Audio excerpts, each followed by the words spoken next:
Welcome, everyone. We're going to get started. My name is Kevin Gallagher. I'm the inaugural director of the Global Development Policy Center here at Boston University. Our mission is to advance policy-oriented research on financial stability, human well-being, and environmental sustainability across the world. This is our second and a half year here at BU, and see some new faces and some regulars. Thanks all of you for coming. We're also live streaming this across the world.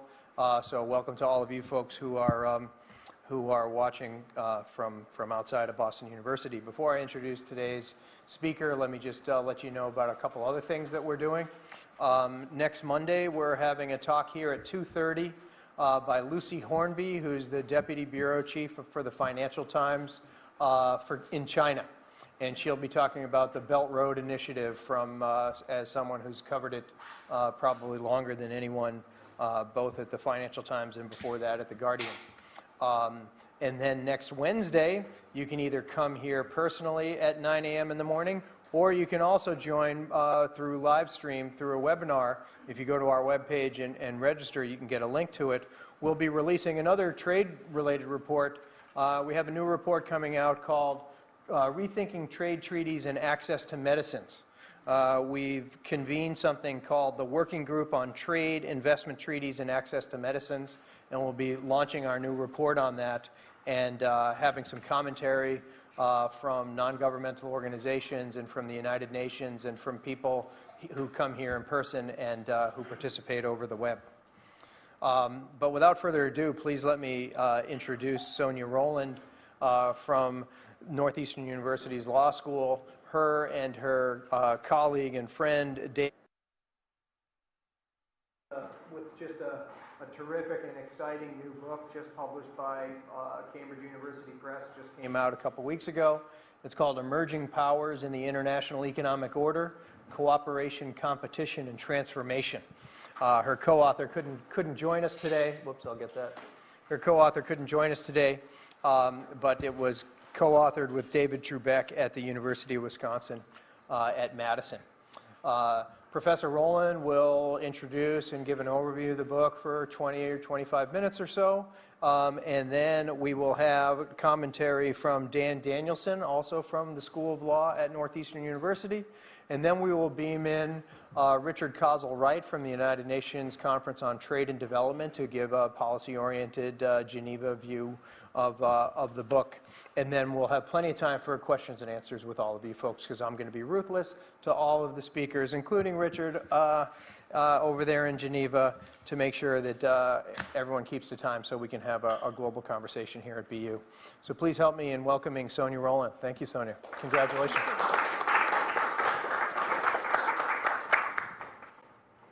Thank you very much, Kevin, and the Global Development Policy Center at Boston University for hosting this book launch event. And again, I apologize for my co-author, Dave Trubeck, who is just not able to travel over today, but he might actually be online and certainly eager to engage in conversations with all of you about this work. So welcome to all those in the room and those who are streaming online. And before I begin my presentation, I also would like to express my deep appreciation for our discussants today, Dan Danielson here in the room and Richard beaming in from Geneva, who took the time to delve into the book and offer their thoughts. I'm really looking forward to it. So this book is about highlighting... It's not working. That's weird. We just... oh, there we go. Thank you. Is about highlighting new directions taken by developing countries with respect to trade and investment regulation. And we also hope that by shedding light on what developing countries are doing, we can show that there are ways out of the current tensions in the international economic order and the apparent crumbling of that order as well. However, in order to get there, we argue that this will require us to abandon the effort envisioned by the Uruguay round of convergence towards a singular liberal economic model. Instead, we argue that the future lies in designing a pluralist system reflecting, baking into the system, if you will, of a range of political economy preferences rather than a system of convergence. So why do we need a pluralist system? Emerging powers are seeking a combination of market access and policy diversity. Now this is where, again, our research really diverged from the more traditional commentary on this, which typically presents market access and policy autonomy as an either-or choice for developing countries. Either you are in the system, in the WTO, in bilateral investment treaties, the Bretton Woods Institution, and you get market access. But of course, in exchange, you forego a certain amount of policy autonomy. We argue that this is not sustainable, if it ever was, certainly in crisis, and that instead we should and can rethink a system of international economic law where those two coexist. Market access and policy autonomy are possible within the system. They coexist. So why is the time ripe for a pluralist order? Let me start a little bit by talking about the landscape on the investment side. We're really seeing two pretty important changes on the ground. First, states, and here I'm talking about both developed and developing countries, are now both outward and inward investors, right? It used to be the developed countries were the capital exporters, developing countries hosting the investment. And that's just no longer true. That considerably shifts the landscape for policy preferences for both groups of countries. And so in turn, that also changes the kind of legal instruments that they want to regulate that landscape. Another major issue in the investment realm is the dispute settlement. It's been much discussed. The investor-state dispute settlement has revealed the potential legal impact of those traditional treaties and has, to some extent, destabilized a system that was actually originally meant to provide a stable, predictable environment for investment. International arbitration is increasingly perceived as a kind of supranational review of judicial and domestic proceedings that just encroaches too far on state sovereignty and loses in legitimacy. On top of that, the size of the awards, the frequency of the challenges is becoming another major area of tension. I've put a few numbers. I mean, those are staggering awards, right, from just last summer for Pakistan and last year for Nigeria. Imagine paying that for any country is just not sustainable. So what are emerging countries doing in response to that and to reach those joint goals of market access and policy autonomy in that landscape? Well, some are voting with their feet, right? South Africa, Indonesia are letting bilateral investment treaty lapse. They're denouncing them. They're just stepping away from the whole system. Also, a number of countries in Latin America have denounced the ICSID convention that governs a lot of those international arbitration proceedings. So is that going to work? Well, you think you exit a treaty or you denounce it, you're done with it. Actually, a lot of these treaties have survival clauses that continue to afford the protections of the treaties and the arbitral recourse to existing investors for not 5, not 10, not 15, but as long as 20 years. So quite significant holdovers that would carry on long after the treaties have been denounced. Another strategy is to revamp bilateral investment treaty with the goal to fundamentally rebalance the rights and obligations of investors. We see this happening. India has gone through a redrafting exercise of its model bilateral investment treaty. Indonesia is considering doing it. And in Africa, the Pan-African investment is another illustration of this approach. All these treaties have in common a few features. Redefining investment and investor in a way that narrows those terms, and focuses on actual, more sort of greenfield productive investment rather than pure legal or financial vehicles. Second, limiting investor protections. So here we're talking about the scope of most favored nation clauses, fair and equitable treatment, maybe getting rid of umbrella clauses altogether, all these technical investor rights. Those treaties also create obligations for investors in terms of regulatory compliance, social corporate responsibility, anti-bribery provisions, and sometimes also we have similar obligations on the home state of the investors to assist in policing their companies. Another major significant shift with these new treaties is broader carve-outs of regulatory areas where either the treaty protections don't apply, or even if they apply, they're not subject to arbitral review or those kind of supranational obligations. So that's been a really key device for developing countries to preserve their policy autonomy, either in particular sectors or with respect to particular types of measures. And finally, most of these treaties actually still do allow some kind of arbitration, remedy, recourse for investors, but they create a more stringent framework for how that recourse can happen, its extent, etc. And some of these efforts are also ongoing at ICSID and at the UN. All right, the third strategy that goes even further in terms of innovation is to just look at a completely different kind of investment regulatory instrument. So here we have the example of Brazil with its now about a dozen investment cooperation and facilitation agreement. As their name indicates, they're not so much about protecting investment as they are about promoting it. And so in that sense, they're almost a hybrid between more of a diplomatic process between the states and a legal instrument.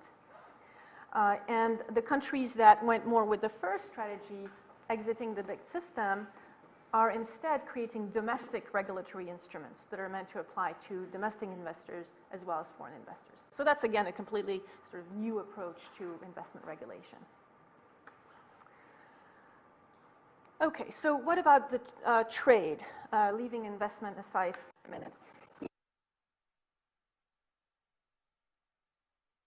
The failure of the Doha round, which left developing countries' concerns with the WTO largely unaddressed. And of course, these concerns actually largely predate the Doha round, so they've been voiced for decades.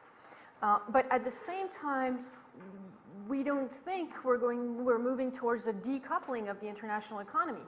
On the contrary, there is an ever increasing pressure for market access, enormous competition between developing countries, and to some extent, mobility, right, of firms to move from one country to another, which creates a lot of pressure for all of those who are trying to insert themselves in global value chains. So how are developing countries responding to these pressures? They're using flexibilities that are available at the WTO. Special and differential treatment provisions have expired, and those that are still there are not entirely adequate to address the needs of developing countries. And so since the legal flexibilities are not enough, they're also resorting to what we could call de facto flexibilities, or in a lawyerly speak, breach. If you think about the major industrial programs developed by India, for example, the National Solar Mission, or in Brazil, Inovar Auto, those are broad spectrum industrial policy programs with a lot of elements that turned out to run afull of WTO obligations with respect to subsidies, national treatment, domestic content. And so those programs were checked.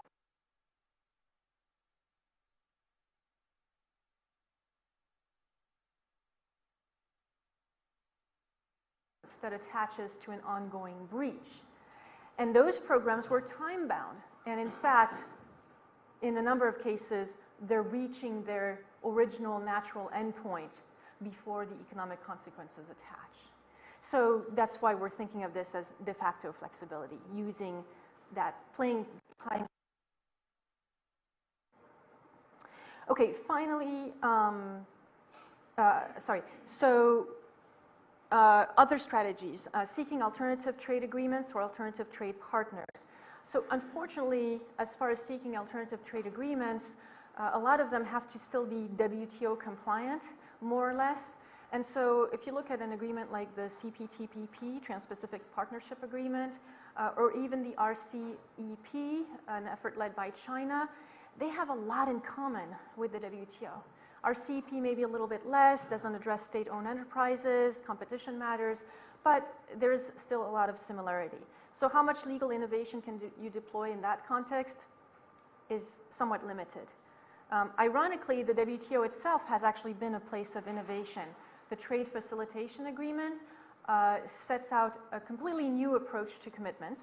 It's a sliding scale where each country can tailor how far they go, how much commitments they undertake. And by the way, if other countries want them to commit to more, they can pay for it. So there's that sort of mutual funding mechanism. That's a very original. Finally, there's opportunities for legal innovation in areas that are not really addressed by the WTO or regional trade agreements. You could think of e-commerce, cryptocurrencies, a whole lot of sort of new areas that are not fully addressed. So what does that mean for international economic law more generally?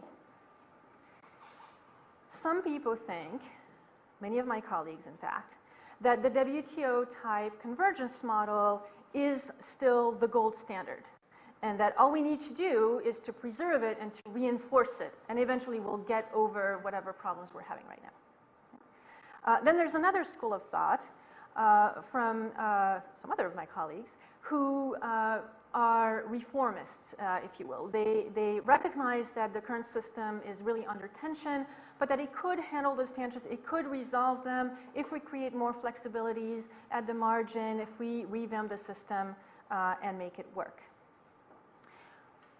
In the book, we argue that neither of these approaches is likely to succeed in practice, and perhaps neither is desirable. Rather, we think that a pluralist order is in fact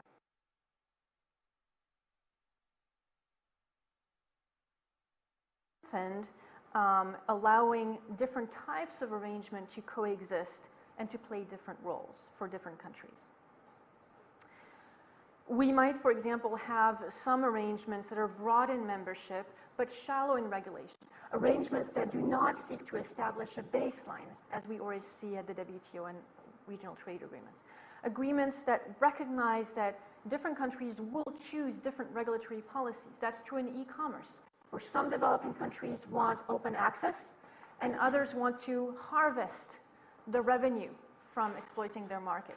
Very different policy preferences. We're not going to have a common baseline. But what we perhaps can think about is an agreement that deals with how those two systems connect to each other. Firms that are operating in both systems, are they stuck between a rock and a hard place, or can we figure out a way for them to deal with those different systems? Taxation of multinational enterprises might be another one, right? Domestically, countries have different ideas about what taxation is appropriate. But what nobody wants is all the profits falling in the cracks and nobody being able to tax anything. So again, maybe we don't agree on a substantive tax rule that applies across the board, but we agree on rules to prevent overlaps, clashes, and gaps in regulation.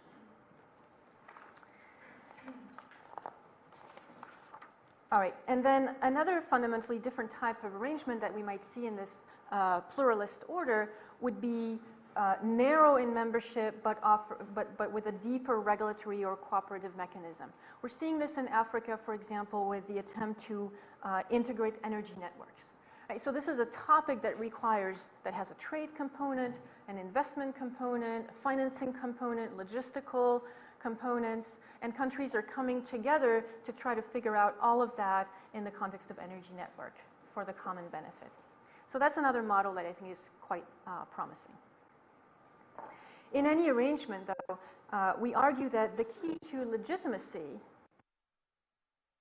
the presumption that trade concerns trump non-trade, tend to think about trade and non-trade. non-trade being social, developmental, everything else, basically.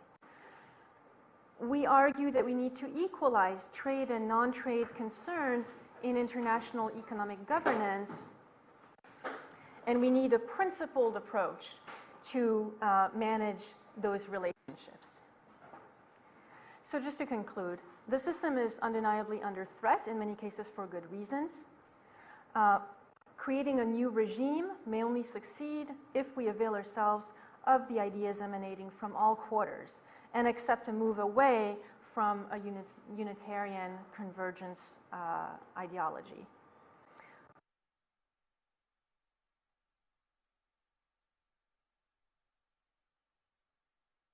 From this, there's very valuable knowledge to be gained for all. Thank you. Thank you.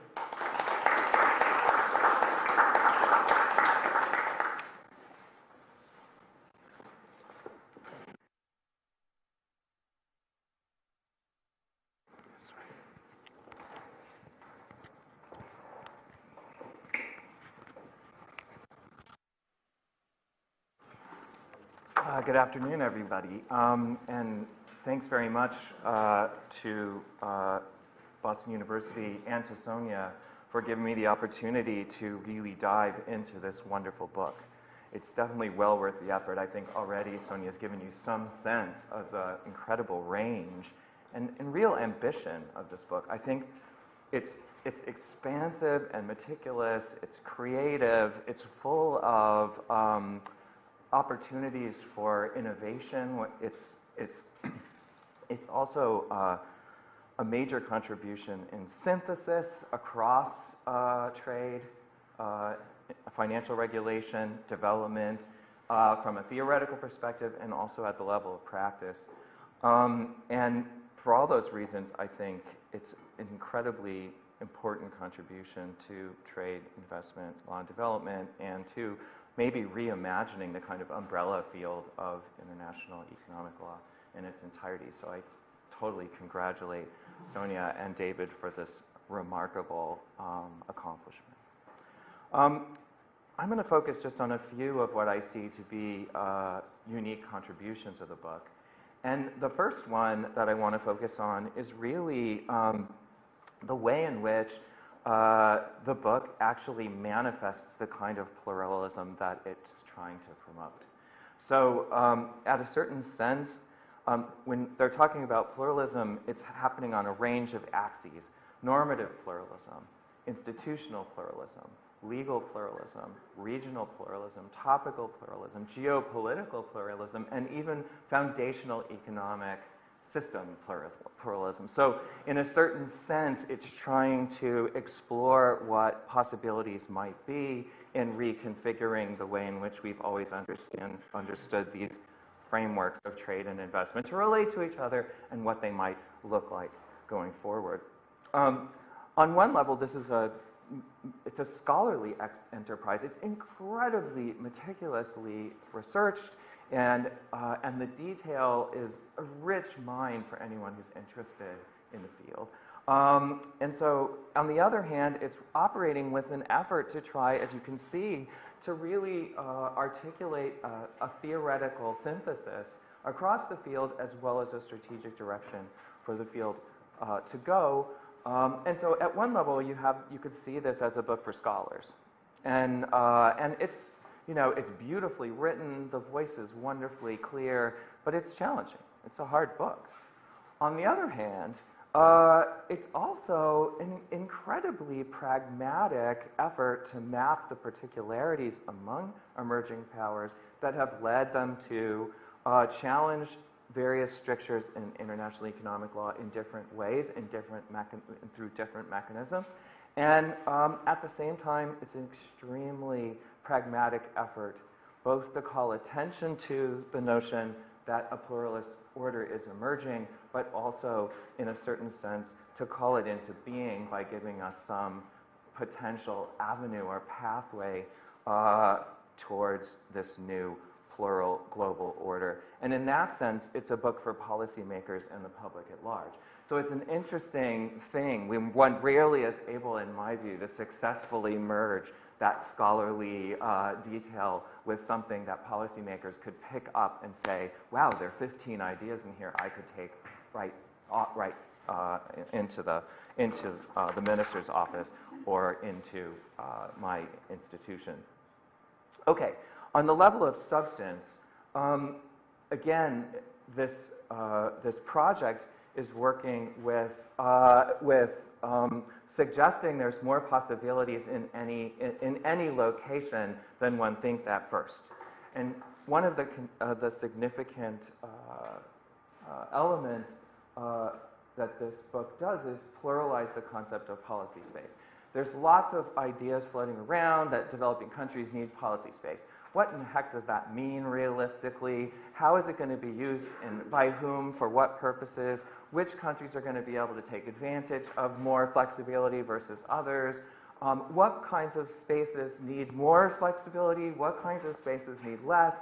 The book really makes a strong effort at trying to give some rich content and complexity to that notion of policy space, as well as the ways in which different developing countries in different socioeconomic or geopolitical positions might engage with that space. So I feel like that's one very significant contribution. A second is a pluralization of the international economic law field. Now, of course, we always think of the international economic law field as embodying some trade stuff and some investment stuff, but generally, when we're thinking about the field, the general ideology of the field is we always are moving towards a liberalization program, and a liberalization program is more or less, you know, each one of those different aspects of the umbrella of international economic law are moving more or less in sync with each other towards this fantasy goal, in my view, of convergence.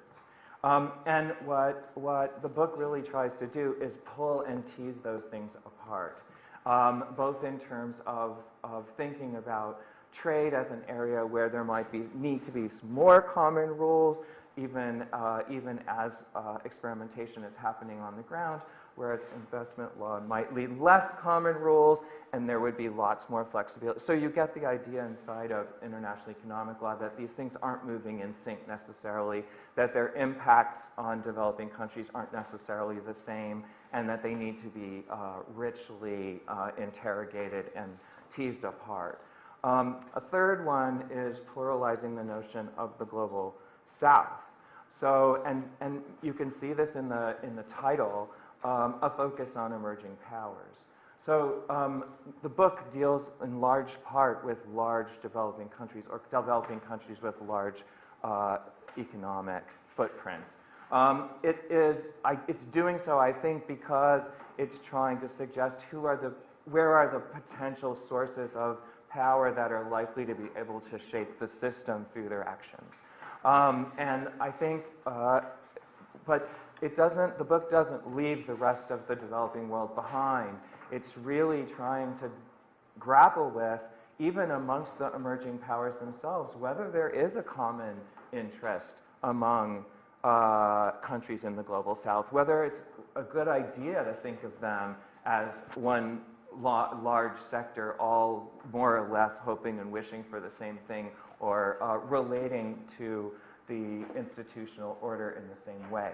And so, so I think that's another really important contribution on the substantive level of the book.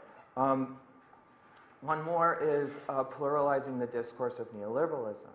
So you can be a neoliberal or a critic of neoliberalism, but the idea in a certain sense is neoliberalism is pushing towards convergence in a particular way with particular consequences depending on where you are in the debates.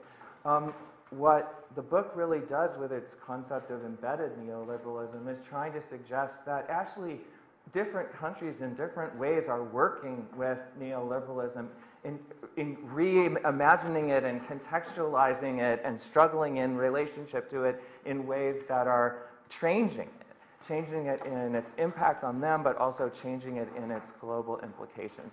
And so I think that's an incredibly important contribution to that discourse, both in economics and political theory, around neoliberalism. I just have two quick ones more. One is, and we've already heard this from Sonia, this idea of pluralizing the integration imperative. Where is integration more important? Where is it less important? Where might we imagine autonomy would not at all be problematic? Where would there be potential challenges or tensions, and how might we mediate them? And so the move in the book, linguistically, is from integration to interdependence. And I think the notion of interdependence is trying, and we get a million examples, which is how it comes to mean something different from integration, that interdependence doesn't have to just be a different form of subordination. Last, I would say that the book does an amazing job of situating IEL in geopolitics. A lot of the time, even though we think about international economic law as about, political power, it often is talked about as separate. We have a trading regime where the states have their geopolitical interests, but actually their economic interests all converge on convergence. That story isn't the story that this book tells. Although, it does try in various ways to grapple with the new major power on the scene, China, and how to how to think about pluralization in a context where you have an emerging power that may become ever more significant going forward. But just bringing together the economic and the political in this discourse is an incredibly important move. And so I think substantively it's something we need to do and we need to think about, because we can see in the resistances that we're seeing from the Trump administration, in the global tariff wars, that it's geopolitics at some fundamental level, not trade impact, that is driving these things. And so we need to think about those questions separately. All right, the last thing I'll do is just throw out a couple of questions that might be fruitful for discussion, maybe interesting to Sonia, maybe not. So the first one is, I think the emerging powers concept is extremely powerful for the reason that I said. It pluralizes the idea of the global south. It suggests that there are actually empowered actors engaging from the position of the global south in different ways. But I would wonder what the risk is of focusing on emerging powers with such a limited account of those countries whose economic and geopolitical situations are such that they don't have much ability to impact the system.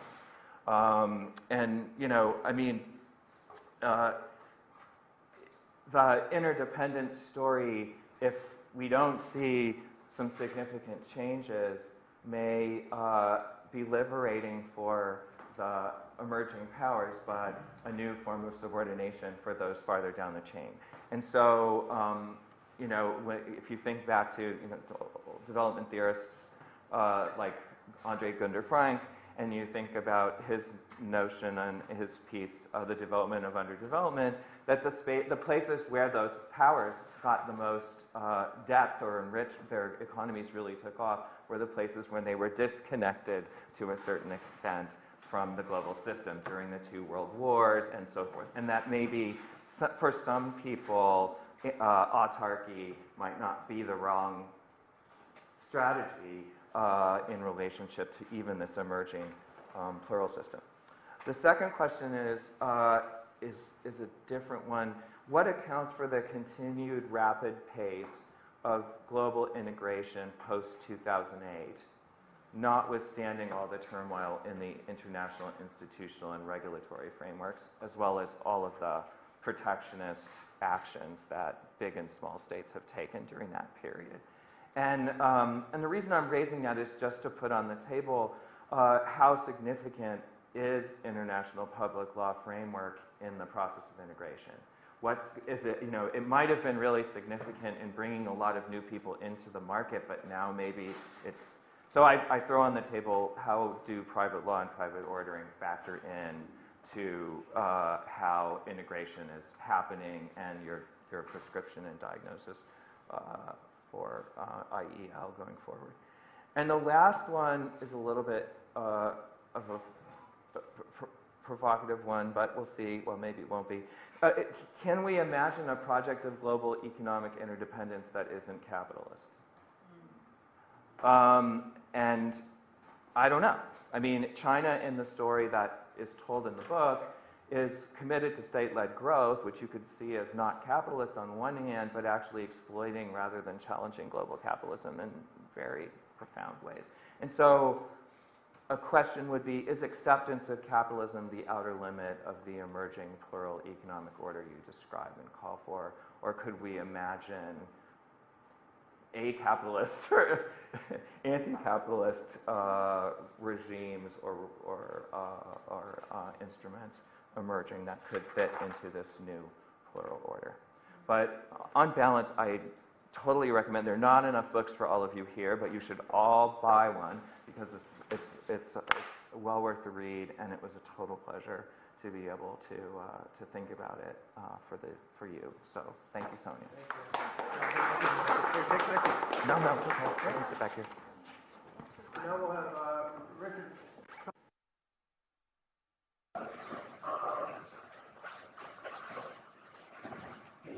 Director of the Globalization Strategies Group at the United Nations Conference on Trade and Development, often working with trade negotiators as his full-time job, and we'll give you a view of what it looks like from Geneva. He was here just a couple weeks ago where they launched their latest trade and development report that parallels some of the issues that we're talked about today. Take it away, Richard. 10 minutes. Okay, thank you, Kevin. Good afternoon to everybody. I hope you can hear me okay. Well, first of all, congratulations to Sonia and her co-author on the book. I look forward to reading all of it. I just had the time to read the last chapter, which I was asked to look at. So I will certainly be going further than that. It's an interesting day for me. This is the second book on the international trading system that I've had to comment on today, because at lunchtime I had to comment on a new book that has just been launched by Rob Davis, who is the former Trade and Industry Minister from South Africa, retired earlier this year, and he's just released a book which is his reflections based upon that experience to a large extent called The Politics of Trade in the Era of Hyperglobalization, which you can download for free from the South Center website in Geneva. And I think it's an interesting complement to Sonia's book. And they're struggling with the same issue, I think from slightly different perspectives, but this issue of how you can create policy space and rebalance the global trading system in ways that are more accommodative of the emerging developing powers and developing countries more generally. So it's interesting that I have to, in the space, and I'm not a trade, I keep telling people this, I'm not a trade person. That is, I keep getting invited to discuss trade matters, and I'm not really a trade person. I always feel I'm gate crashing on other people's territory when I'm talking about trade issues. But I'm learning something in the process, so there's a positive for me. So I'm going to talk a little bit about that relationship between these two volumes. The other thing that struck me when I read the last chapter was it did remind me in a very positive way of the recently published book by Eileen Grable on When Things Don't Fall Apart, which is her attempt to understand the evolving and changing nature of the international financial system as a consequence of the emerging powers in the South that have begun to try and forge new financial institutions and financial relationships as they become more significant players in the global economy. I think there is a strong complementary relationship between Eileen's volume and this volume. I guess we all agree that the system is in crisis, and certainly discussing that issue with ambassadors here in Geneva this afternoon, there's an understanding that we desperately need a different kind of narrative to regain and rebalance the trading system in a way that is supportive of their efforts. And there's a real feeling that the system is moving in a different direction, and it's one that is troubling many ambassadors from the developing world at the moment here in Geneva. I think, you know, that what they're desperately looking for is, I think it's what Davis calls a kind of political economy approach to reforming the international financial system. That approach essentially tries to look at the trade agenda through three interrelated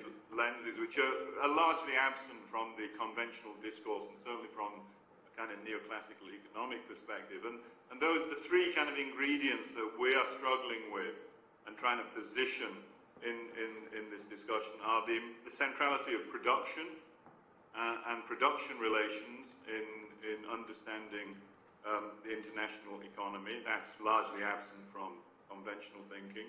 The role of power and power asymmetries and the way in which those shape outcomes, and the importance of policy and having different policy options as critical to allowing developing countries in particular, to benefit from integration into the global economy.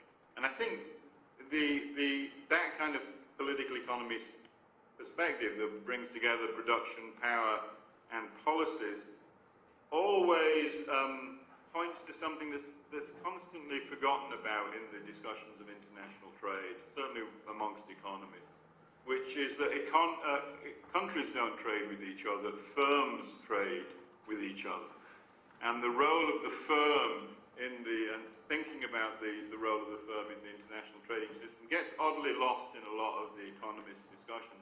But it's become all the more central in the era of hyperglobalization, because corporate power, the rise and growing strength of corporate power, has been one of the features of the last 20 to 30 years of this current era. And we've done work in the Trade and Development Report that has shown just how much of international trade is conducted between very large corporations. I mean, they dominate the international trading system. And it's a great irony that despite all the talk of hyperglobalization and markets and competition, that this era is very much a mercantilist era. We're very much in an era of mercantilism in which states have become supporters of the very large corporations that dominate their economies, and as a consequence, the international economy. And that's certainly true of the WTO and the practices that have emerged in the WTO. And Rob Davis has a very nice term to describe this kind of inconsistency between the language of hyperglobalization and free trade and competition and the mercantilist practices that are driving the actual workings of the trading system. And he talks about the dissonance, what he calls, and I quote, the dissonance between paradigm and practice. I mean, I prefer to talk about hypocrisy and cheating, which I think are rather easier concepts to understand. But that's essentially what a lot of developing countries feel is a characteristic feature of the current discussions around international trade in the WTO. And I think you know, and in that world, we are all looking to find a different way of structuring international trade rules that are more consistent with the concerns of developing countries and more representative of their growing influence in the global economy and the struggles that they are currently facing. But it's not the way that the discussion is going here in Geneva. The Americans, and there's no, you know, there's a lot of attempts to blame the crisis of the current multilateral system on Donald Trump and Johnson and Brexit, and we just find this to be a very inappropriate way of understanding the systemic challenges behind the crisis of the multilateral trading system at the moment. And the discussions on WTO reform, the differences between the European Union and the United States are pretty minimal in many respects. Trump is obviously much more aggressive about his attitude towards the dispute settlement system, but in many respects that's a tactical move that they're using to try and get the kinds of reforms into the system that all the advanced economies want to see, and that's essentially attempting to revive the system, reform the system that they themselves created, to stop countries like China from using the policies that they've used over the last 20 or 30 years to successfully move from low income to middle and high income developing countries. And so whether that's getting rid of practices around technology transfer or the use of state ownership as an important part of their development strategies, the use of industrial subsidies as a critical part of diversifying their economies, etc. That's the agenda that is now being put very aggressively on the table by the advanced countries, and developing countries are desperately looking, I think, and they don't have it yet, a kind of counter narrative that they can forge to contest the kind of strategy that the advanced economies are pushing. And I think in that context, the discussion that Sonia has in her book is very much part of this discussion. Rob Davis, a number of countries in the developing world, us to some extent in UNCTAD too, the discussion that we're having about trying to think of an alternative, positive narrative of reform of the WTO that takes the development challenge much more seriously, I think, than has so far been the case. And again, let me just quote from Davis has a very nice quote in terms of the way in which he frames the challenge. And I'm not sure that what Sonia says really gets to the heart of this, but this is what Davis is struggling with. He says that all countries that have made the transition from poor to rich have done so through the adoption of an asymmetrical trade policy with a phased approach to import liberalization driven by and informed by industrial policy. That's the challenge that Davis thinks is at the heart of what most countries are trying to struggle with, because they feel that under the current rules, and certainly under the rules that the advanced economies are pushing, there is this real attempt to clamp down further on the policy space, particularly around industrial policy, that the successful countries have used, including China, in the recent past to advance their development agendas. And I think Davis is right, and I'm not sure that the discussions around pluralism as presented in the final chapter are sufficient to try and to address those concerns of policymakers in the South. I think the systemic challenges that we associate with hyperglobalization are much more challenging than the kind of incremental changes that I think are implied in the pluralist agenda. I don't think discussions around flexibility, around plurilateral negotiations, which are a very contentious area of negotiation currently in the WTO, around a lot of the discussion of the regional options, which we are very supportive of, but so far have often replicated the kind of neoliberal positions that we see in the WTO. I don't think that those kinds of options have really contested the systemic obstacles to industrial development in the South that many developing countries feel are holding, continue to hold them back. And I guess in that sense, I think there is a tendency. I think there is a tendency in the last chapter to overemphasize the rise of the South over the course of the last 20 years. The BRICS are a very heterogeneous group of countries, of which China, quite frankly, is the only success story. Brazil is not a success story in terms either of growth performance or diversification. Russia certainly isn't a success story. You can make a case for India, but it's a conditional case that you make for India. And South Africa certainly, on Rob Davis's own admission, is not a success story. So talk of industrial powerhouses emerging from the South, I think, is very premature, with the exception of China, with the clear exception of China. We've talked a lot in the work we've done about premature deindustrialization in the South, which we think is a much more prominent feature of the era of hyperglobalization than the emergence of industrial powerhouses in the South.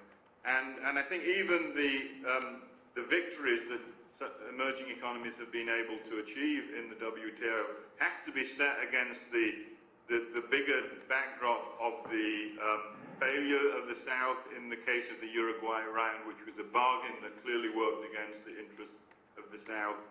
Yes, they pushed back against the Singapore issues in the late 1990s, early 2000s, but the Doha development agenda, which was meant to be the new way of fashioning negotiations in the WTO, has stalled at best, and most of these developed countries simply claim that, even though it's not the case, they claim that it's been finished and is no longer relevant for thinking about challenges in the WTO. And so I think there are many serious losses for the developing countries over the course of the last couple of decades in the WTO, as well as some not unimportant but relatively small victories. So I think we need a slightly more cautious understanding of the challenge, more of an understanding of the challenges that many developing countries feel that they continue to face in the current system. And you know, for me, I guess, and then we've said this in the work we've done with Kevin, it's not about pluralism per se, it's about recovering multilateralism. It's about getting back to the basics of multilateralism. And we've said it, you know, there are three basics, the basics that Morgenthau laid out in Bretton Woods 75 years ago. And the three basics that we've lost and we need to recover are controlling footloose capital, controlling speculative finance. You can't have a healthy trading system in an unhealthy financial system. And we've got to reconnect trade and finance in ways that work to make trade a much more positive influence on development prospects. And Morgenthau believed that intrinsically in the Bretton Woods context. We need policy space. Everyone agrees to that. And Morgenthau was a believer in policy space. You can't have political independence if you don't have economic independence. So that was a principle that Morgenthau insisted on in what they were trying to do in Bretton Woods. And you can't have a healthy trading system in a world where the strong can bully the weak. And we still live in a world, and the trading system is still one in which the strong can bully the weak. And so the basic principles of multilateralism, those principles that Morgenthau laid out, I think, 75 years ago, they're not sufficient. There were lots of problems with the old system in terms of it didn't really address development issues sufficiently, didn't address the environmental crisis at all. It had legacies of colonialism and racism. We know that. But the fundamental basics need to be recovered and need, in our opinion, I think we've tried to lay that out in some of the work I've done with Kevin, need to be the basis for a revived multilateralism that genuinely takes the challenge of shared prosperity much more seriously. And I'm not yet sure, but I promise to read it in much greater detail than I've done in the last 24 hours. I'm not sure the talk of pluralism really does that job for me. So thank you. Thank you, Richard. I think what we'll do now is lots of you folks have sat all patiently and seen all these presentations. Why don't we take a whole bunch of questions and comments, and then we'll give Sonia a good 10 minutes to sort of respond and make some final remarks. And I'll need to pass this around in order to do that. Please raise your hand, and I'll call on you and introduce yourself before you make your remarks. we can all hear each other, but this is for the web simulcast so that so the folks out there can hear you. So students first, as always, or I'll pick on one of you. Thank you. Please introduce yourself. So yeah, thank you. I'm always the student here. I'm sorry. So lucky to be a student.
Maybe we'll use this one, I think it's blinking red. Okay, so I think my comment, to be very brief, parallels some of Richard's thoughts, which is, at first it sounded like you didn't even deal with political power and economic power and corporations in the book, because you didn't mention any of those terms once. So I was saying, this seems like a major omission. But then your comment there from Northeastern seemed to imply that, at least implicitly in some of the language you use and the terminology, that you were talking about differences in political and economic power. But I wasn't quite sure. And then Richard seemed to think that, in fact, you probably ought to do that a lot more. So I guess my point of view, because I think if you don't talk about politics, capitalism, corporations, etc., there's no point in writing the book. I would just suggest, and maybe you can say more about this, that you incorporate more of that kind of language in your thinking. Now, I realize the book is written already, but perhaps you can enlighten us about how the book does deal more with corporations and political power.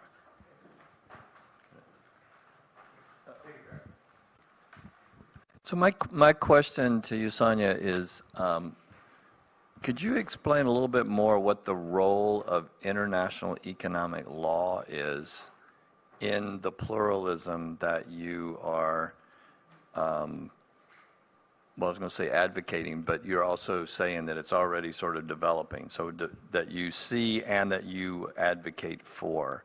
So that part I didn't quite see exactly what obviously that's a key part of what you're doing, and I'd like to understand it better. Bill Kring, Assistant Director of the GDP Center. I have a similar question to Barry, but that looks at what allows states to create that policy space, to carve that out, what allows them to use this international law as a mechanism to achieve that. And so one piece that I couldn't help but think about is some work by Philip Lipsey that basically argues that institutions that constitute the international economic order are affected by the underlying characteristics of the policy space in which, or the policy area in which they're situated. And so some policy areas are prone to produce intense competition. And so you can see states quickly, you can see change reflected in how states' power and interest can change over time, whereas other policy areas there isn't as much contestation. So to what extent can the changes to trade strategies of emerging powers that you're looking at and how they're doing that through law and through policy space be explained by changes in underlying state interests and power, would be my question. Do you want to? No, Mike's there. Great. Rachel Thrasher, a research fellow here at the GDP Center. Thanks, Sonia. I'm excited to actually dive into the book. My follow-up question for you is, given your almost optimistic approach to seeing hope in the pluralist policy approaches that you see in the developing world, what do you see as the role of the institutions that are already entrenched, they're going to be here for a while? How do you see those evolving or disappearing?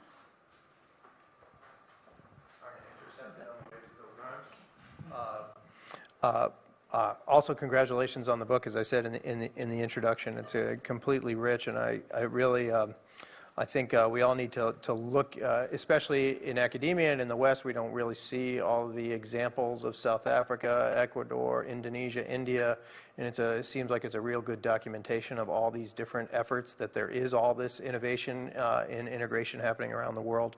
I guess, I just have to ask a question about China, because we used to think that as countries became net capital exporters, that their interests converged, right? And that the example was South Korea and Japan, which earlier on in their careers at the World Trade Organization, they were very, very critical, because they didn't have the policy space that some of the Western powers had.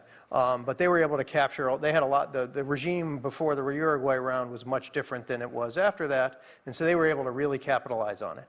But once they hit a certain level, they were the biggest advocates of the Singapore issues. And now if you look at a Japanese trade agreement, with the exception of the weird one that they just signed with the Trump administration, or any South Korean trade agreement, it looks exactly like an American one. And so we all used to think that the Chinese would eventually be the same thing, right? Because they are now big-time net capital exporters, and their interests are relatively the same. But to pick up on something that Richard said, which Paul Krugman has always talked about, is that international trade is about firms and not necessarily about countries at all.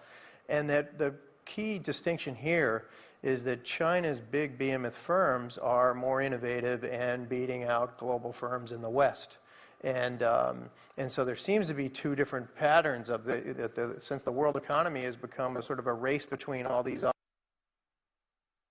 that the West wants its mercantilist monopolies to win over those in China. And I wonder what's changed, because it's not that different from the Japan or South Korea case. I'll let Bill have the last.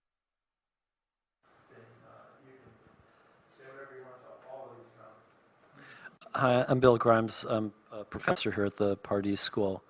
It's a very interesting group of issues that you brought up, and I'm eager to read the book. One thing that doesn't seem to have come up is, at least not explicitly in this way, is the country level. The country level. So, in other words, there's a presumption in a lot of the discussion of the importance and benefits of pluralism that countries, if left to their own devices, will make the right choices for them.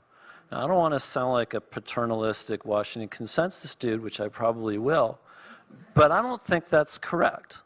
I don't think it's uniformly correct that countries are going to make choices that are beneficial to the countries or to the particular populations. I think that it is an open question that can only be examined empirically.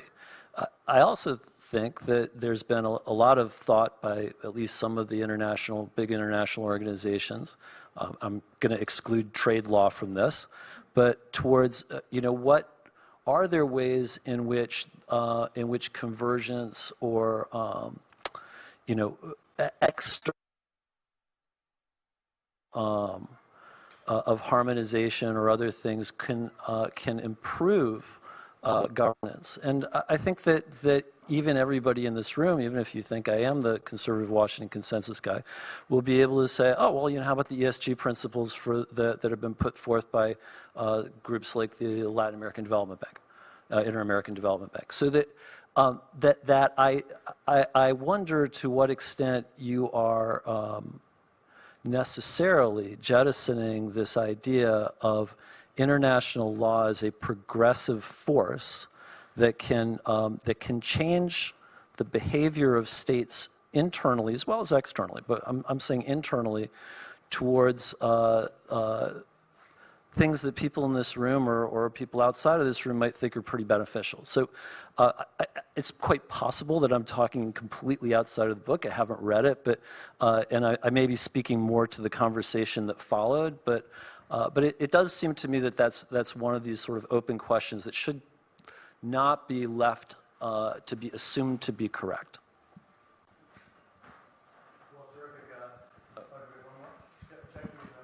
I think the way you avoid sounding like a Washington consensus person with that question is to say there's pluralism within governments, not just among them, right? Labor ministries have very different interests in interfacing with the international economic law than do finance ministries. Finance ministries tend to be very interested in convergence or in having convergence that specifically focuses on expediting new investment and on securing investment. But health ministries, labor ministries, environment ministries have very different interests.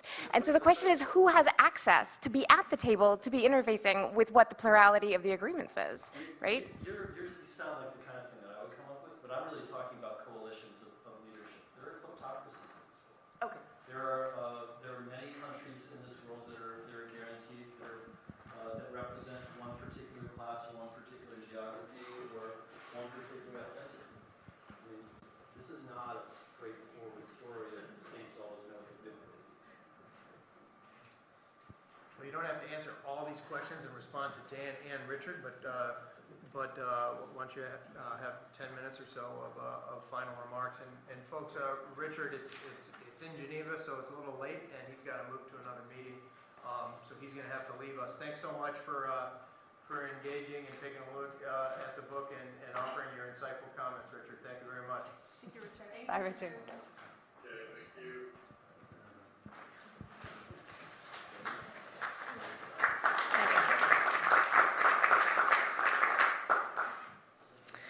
Well, thank you very much to all of you, Richard, Dan, and all the questions in the room. So my problem is I have 4 pages of notes and not enough space on the table here with all your questions. But fortunately, a lot of them seem to converge a little bit. And I guess my entry point will perhaps be some of the last questions, which I think really go to, okay, so let me give the quick flippant answer. International economic law should be about all of what you've raised, the firm, the state, relationship, who has access to the negotiations, the historical, is what we're doing today. Can it be the same as what we were doing yesterday? Is it wrong to pull away the ladder, et cetera, et cetera? So yes, international law, economic law should be about all of that. Right now, it's about virtually none of that. I'm exaggerating, of course, but the dominant thinking in international economic law is very far from all of these concerns. And I'm already considered, I've been called a heretic in some conferences for even suggesting that we should move beyond this very narrow conception of trade agreements are there for the sole purpose of decreasing the cost of, agreeing on stuff, right? So I'm drawn, of course, to what many of you have suggested, that we need to expand the realm further. Okay, but then if we expand the realm, and if we take into account the reality of the economics, that it's the firm trading, not the state, although in the case of China, that's also a little debatable. The state is actually trading in a big way. Then that, of course, further complicates the issues of who can and should access the negotiation tables, what interests come into play, and how we balance them out.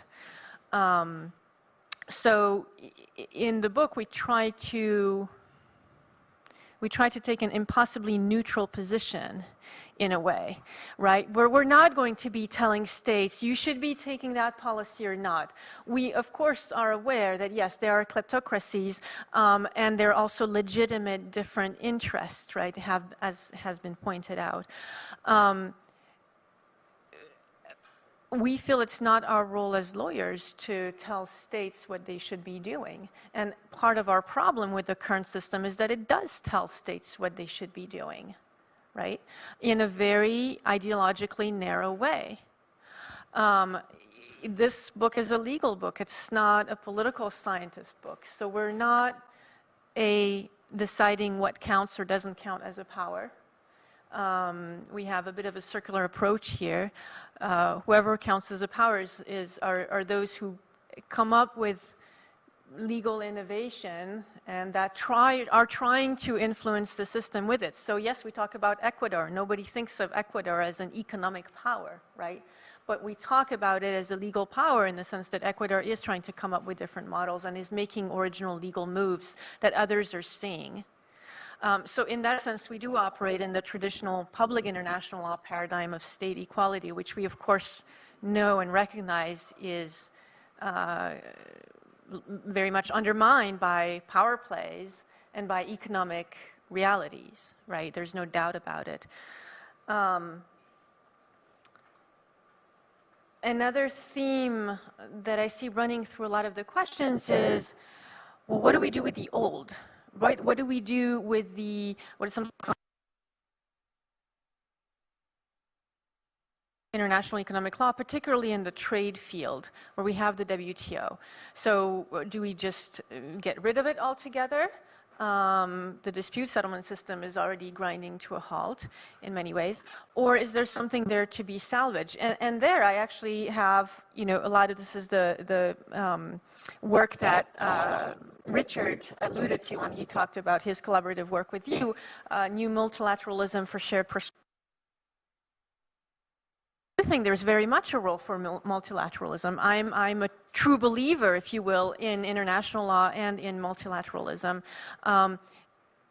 Not when it's coercive on policy choices, even if that's at the cost of bad policy choices, right?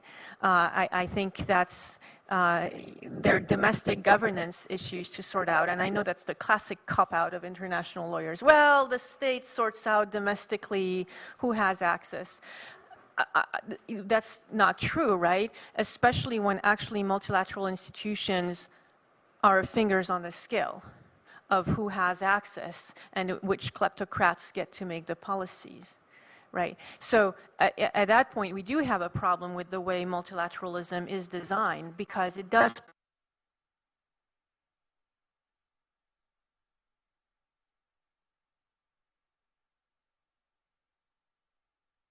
in the private realm of which firms get what, right? And one example here is I talked about the trade facilitation agreement as an interesting and perhaps more equitable model for trade regulation with variable geometry commitments that countries can undertake based on their own capacity, with a funding mechanism so that the rich pay for the poor to comply. Okay, the reality, and by the way, Ecuador was a major proponent in negotiating that agreement, Ecuador again. But then another story is this trade facilitation agreement is the product of lobbying from UPS and FedEx, right? So that's only much less of a developmental story, right? We don't talk about that part as much in the book, right? We certainly, it was already a very ambitious project to even talk about investment and trade in the same book. That's just not done in international law. And then to bring in some political economy as a framing. And we wanted to do a lot more about finance. But certainly we don't do a lot with the public-private governance. But what we do suggest is that in a pluralist system, there should be space to explore that role, to explore the bridges with the public and private regulation and those cooperation mechanisms.